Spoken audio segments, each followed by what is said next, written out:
আমরা এমন রবের বান্দা যার ভান্ডারে কমতি বলে কোনো শব্দ, অভাব বলে কোনো শব্দ আমরা পাবো না কেন? চাইতেই জানি না। যেমন একটা উদাহরণ দিই, প্রধান অতিথি সাহেবের হায়াত আল্লাহ বরকত দান করুক। যতজন মানুষ আছে সবাই আমিন বলছেন? বলছেন? বলেন না ভাই, বলছেন? 5 জন বলছি, 10 জন চুপ করেছিলাম। এই জন্যই ভাই, এই জন্যই রব কাকে দেয়? যে অন্যের জন্য চিন্তা বড় রাখে, আল্লাহ তার জন্য দয়াকেও মুক্ত করে দেয়। সুবহানাল্লাহ। যে অন্যের রাস্তা খুলবে, আল্লাহ তার রাস্তা খুলে দিবে। সুবহানাল্লাহ। যে অন্যের কল্যাণের জন্য রবের কাছে ভিক্ষা চাইবে, রব্বুল আলামিন তাকেও দিবে। যে দোয়া করবে, আল্লাহ তার আমলনামায়ও দান করে দেয়। এবার বুঝতে পারছেন আল্লাহ কি দেয় না, নাকি আমরা নিতে জানি না? এতদিন তো কইছেন তাহাজ্জুদ পড়ে তারে চাইছি, দেন চাইতেই জানি না। কখনো যদি দোয়া কবুল না হয়, মনে রাখবেন, দোষ দিবেন নিজেকে। কিভাবে? হয়তো আমি চাওয়ার মতো চাইতে জানি নাই। ব্যর্থতা আমার, ব্যর্থতা আমার। আরো জোরে বলেন, ব্যর্থতা। হয়তো আমি যা চাচ্ছি তা আমার জন্য ভালো নয়, তাই রব দিচ্ছে না। কিভাবে? মা বাবার সামর্থ্য থাকার পরও ক্লাস 4 এর সন্তানকে কখনো আইফোন দিবে না ব্যবহার করার জন্য। দিতে পারবে না নয়, দেয় না। কেন? সন্তানের জন্য ক্ষতি হবে। ঠিক তেমনি ভাবে আমাদের দরখাস্তের অনেক কিছু আছে যা আজকে ভালো মনে হচ্ছে, আগামীতে আমাদের জন্য খারাপ হবে। আপনি আমি তো দেখি না, ভবিষ্যৎ আল্লাহ দেখেন। তখন আল্লাহ মায়া করে সেটা কান্না করলো আর দেয় না। কিন্তু অনেক বান্দারা যখন জোর করে কান্না করতেই থাকে, আল্লাহ কয় দল্ল। তারপরে 6 বছর পরে যাইয়া কয়, আমরা লাভ চাই না লস চাই? দেন কে? দিবেন কে? ওলামায়ে কেরাম থাকলে একটু মনোযোগ দিবেন। ইসলাম কত চমৎকার। নবীজির উপর দরুদ পড়ার হুকুম সবাইকে দিয়েছেন কে? এটা আমরা সবাই জানি। আয়াতটা সবার মুখস্থ আছে। একটু সওয়াবে নিয়ত বলি, ইন্নাল্লাহা ওয়া মালাইকাতাহু ইউসাল্লুনা আলান নবী ইয়া আইয়ুহাল্লাযীনা আমানু সাল্লু আলাইহি ওয়া সাল্লিমু তাসলিমা। সুবহানাল্লাহ। দরুদ এমন একটি আমল যেটা বান্দার পক্ষ থেকে রব আদায় করে। জোরে বলি, বিস্তারিততে পরে আসতেছি। আমরা অনেক সময় এটা নিয়ে একটু অবহেলা করি। বান্দার দরখাস্তর নাম হচ্ছে দোয়া। করতে হয় কার কাছে? আমরা অনেক সময় দোয়া করি করি করি আবার বলি যে ফাইনা ফাইনা ফাইনা। দরখাস্তের একটা সিস্টেম আছে না? মাননীয় অধ্যক্ষ মহোদয়, সবিনয় নিবেদন, এই যে কত সিস্টেম আছে না? কি বলে? আচ্ছা, লাস্টের দিক দিয়ে বলে বিনীত নিবেদন, এই যে আমি আপনার বাধ্যগত ছাত্র, যা যা কয় আর কি আছে না? দোয়ার সিস্টেম মনে রাখবেন। যখনই রবের কাছে ভিক্ষা চাইবেন, প্রথমে রবের প্রশংসা, মন ভরে রবের প্রশংসা করবেন।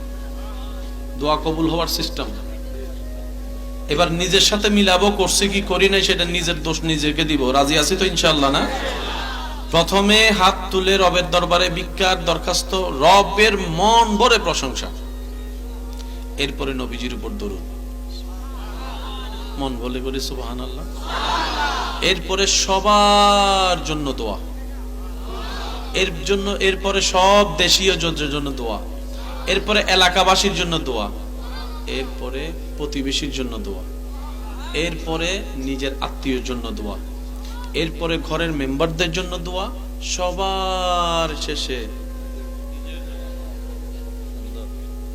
এরপরে আপনি দরখাস্ত শেষ করবেন নবীর উপর দরুদ পড়ে। শুরু শেষ প্যাকিং হয়ে গেছে, ফেরেশতা নিয়ে যাবে। এবার বলেন এই নিয়মে কয়বার করছি? প্রথমেই তো আল্লাহুম্মা আমিন, আল্লাহ আমার এটা দাও, ওইটা দাও, ওইটা দাও, ওইটা দাও, ওইটা দাও, ওইটা দাও, ওইটা দাও। আল্লাহ কয় যে শুধু লিস্টিয়া না দিছস, তুই তো মাননীয় কিছু কস না, কিছু প্রশংসাও তো করস না। বুঝতে পারছি? এবার আওয়াজ দিয়ে বলেন দোষ কার? আমারটা তো আমি বলছি, আপনারটা আপনি বলেন দোষ কার? আওয়াজ এখনো হয়নি। দোষ কার? আল্লাহ কি দেয় না, নাকি আমরা নিতে জানি না? কারণ আমরা এমন রবের বান্দা যিনি কিপটা না। জোরে বলেন, আমরা এমন রবের রবের বান্দা যার ভান্ডারে কমতি বলে কোনো শব্দ, অভাব বলে কোনো শব্দ আমরা পাবো না কেন? চাইতেই জানি না। যেমন একটা উদাহরণ দিই, প্রধান অতিথি সাহেবের হায়াত আল্লাহ বরকত দান করুন। যতজন মানুষ আছে সবাই আমিন বলছেন? বলছেন? বলেন না ভাই, বলছেন? 5 জন বলছি, 10 জন চুপ করেছিলাম। এই জন্যই ভাই না, এই জন্যই রব কাকে দেয়? যে অন্যের জন্য চিন্তা বড় রাখে, আল্লাহ তার জন্য দয়াকে মুক্ত করে দেয়। সুবহানাল্লাহ। যে অন্যের রাস্তা খুলবে, আল্লাহ তার রাস্তা খুলে দিবে। সুবহানাল্লাহ। যে অন্যের কল্যাণের জন্য রবের কাছে ভিক্ষা চাইবে, রব্বুল আলামিন তাকেও দিবে। যে দোয়া করবে, আল্লাহ তার আমলনামায়ও দান করে দেয়। এবার বুঝতে পারছেন আল্লাহ কি দেয় না, নাকি আমরা নিতে জানি না?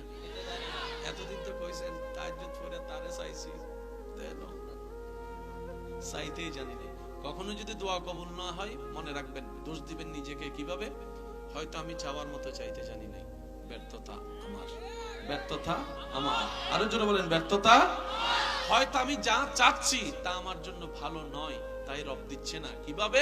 মা বাবার সামর্থ্য থাকার পরও ক্লাস 4 এর সন্তানকে কখনো আইফোন দিবে না ব্যবহার করার জন্য। দিতে পারবে না নয়, দেয় না। কেন? সন্তানের জন্য ক্ষতি হবে। ঠিক তেমনি ভাবে আমাদের দরখাস্তের অনেক কিছু আছে যা আজকে ভালো মনে হচ্ছে, আগামীতে আমাদের জন্য খারাপ হবে। আপনি আমি তো দেখি না, ভবিষ্যৎ আল্লাহ দেখেন। তখন আল্লাহ মায়া করে সেটা কান্না করলো আর দেয় না। কিন্তু অনেক বান্দারা যখন জোর করে কান্না করতেই থাকে, আল্লাহ কয় ধরলো।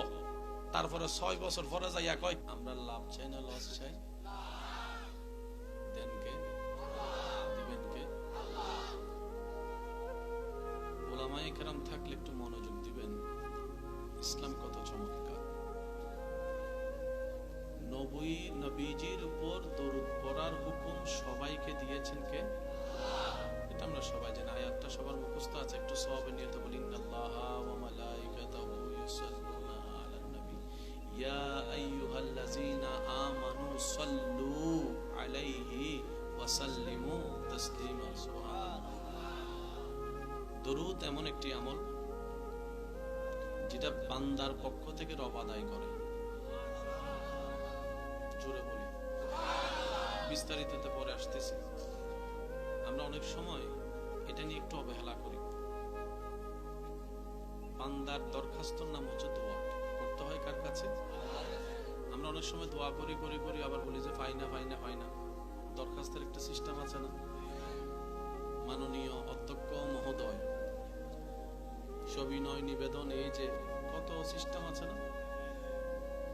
কি বলবো? আচ্ছা, লাস্টের দিক দিয়ে বলে বিনীত নিবেদনে যে আমি আপনার বাধ্যগত ছাত্র, যা যা কয় আর কি আছে না? দোয়ার সিস্টেম মনে রাখবেন। যখনই রবের কাছে ভিক্ষা চাইবেন, প্রথমে রবের প্রশংসা, মন ভরে রবের প্রশংসা করবেন। দোয়া কবুল হওয়ার সিস্টেম। এবার নিজের সাথে মিলাবো, করছে কি করি নাই সেটা নিজের দোষ নিজেকে দিব। রাজি আছি তো ইনশাআল্লাহ? না? প্রথমে হাত তুলে রবের দরবারে ভিক্ষার দরখাস্ত, রবের মন ভরে প্রশংসা। এরপরে নবীজির উপর দরুদ, মন বলে বলে সুবহানাল্লাহ। এরপরে সবার জন্য দোয়া, এরপরে সব দেশীয় জন্য দোয়া, এরপরে এলাকাবাসীর জন্য দোয়া, এরপরে প্রতিবেশীর জন্য দোয়া, এরপরে নিজের আত্মীয়ের জন্য দোয়া, এরপরে ঘরের মেম্বারদের জন্য দোয়া, সবার শেষে এরপরে আপনি দরখাস্ত শেষ করবেন নবীর উপর দরুদ। শুরু শেষ প্যাকিং হয়ে গেছে, ফেরেশতা নিয়ে যাবে। এবার বলেন এই নিয়মে কয়বার করছি? প্রথমেই তো আল্লাহুম্মা আল্লাহ আমার এটা দাও, এটা দাও, এটা দাও, এটা দাও, এটা দাও, এটা দাও, এটা দাও। আল্লাহ কয় যে শুধু লিস্টে আনা দিছস, তুই তো মাননীয় কিছু প্রশ্ন, কিছু প্রশংসাও তো করস না। বুঝতে পারছি? এবার আওয়াজ দিয়ে বলেন দোষ কার? আমারটা তো আমি বলছি, আপনারটা আপনি বলেন দোষ কার? আওয়াজ এখনো হয় না। দোষ কার? আল্লাহ কি দেয় না, নাকি আমরা নিতে জানি না? কারণ আমরা এমন রবের বান্দা যিনি কিপটা না। জোরে বলেন। আমরা এমন রবের বান্দা যার ভান্ডারে কমতি বলে কোনো শব্দ, অভাব বলে কোনো শব্দ আমরা পাবো না কেন? চাইতেই জানি না। যেমন একটা উদাহরণ দিই, প্রধান অতিথি সাহেবের হায়াত আল্লাহ বরকত দান করুন। যতজন মানুষ আছে সবাই আমিন বলছেন? বলছেন? বলেন না ভাই, বলছেন? 5 জন বলছি, 10 জন চুপ করেছিলাম। এই জন্যই ভাই, এই জন্যই রব কাকে দেয়? যে অন্যের জন্য চিন্তা বড় রাখে, আল্লাহ তার জন্য দয়াকে মুক্ত করে দেয়। সুবহানাল্লাহ। যে অন্যের রাস্তা খুলবে, আল্লাহ তার রাস্তা খুলে দিবে। সুবহানাল্লাহ। যে অন্যের কল্যাণের জন্য রবের কাছে ভিক্ষা চাইবে, রব্বুল আলামিন তাকেও দিবে। যে দোয়া করবে, আল্লাহ তার আমলনামায়ও দান করে দেয়। এবার বুঝতে পারছেন আল্লাহ কি দেয় না, নাকি আমরা নিতে জানি না? এতদিন তো কইছেন তাহাজ্জুদ পড়ে তারে চাইছি, দেয় না, চাইতেই জানি না। কখনো যদি দোয়া কবুল না হয়, মনে রাখবেন, দোষ দিবেন নিজেকে। কিভাবে? হয়তো আমি চাওয়ার মতো চাইতে জানি নাই। ব্যর্থতা আমার, ব্যর্থতা আমার। আরো জোরে বলেন, ব্যর্থতা। হয়তো আমি যা চাচ্ছি তা আমার জন্য ভালো নয়, তাই রব দিচ্ছে না। কিভাবে? মা বাবার সামর্থ্য থাকার পরও ক্লাস 4 এর সন্তানকে কখনো আইফোন দিবে না ব্যবহার করার জন্য। দিতে পারবে না নয়, দেয় না। কেন? সন্তানের জন্য ক্ষতি হবে। ঠিক তেমনি ভাবে আমাদের দরখাস্তের অনেক কিছু আছে যা আজকে ভালো মনে হচ্ছে, আগামীতে আমাদের জন্য খারাপ হবে। আপনি আমি তো দেখি না, ভবিষ্যৎ আল্লাহ দেখেন। তখন আল্লাহ মায়া করে সেটা কান্না করলো আর দেয় না। কিন্তু অনেক বান্দারা যখন জোর করে কান্না করতেই থাকে, আল্লাহ কয় ধরল, তারপরে 6 বছর পরে যাইয়া কয়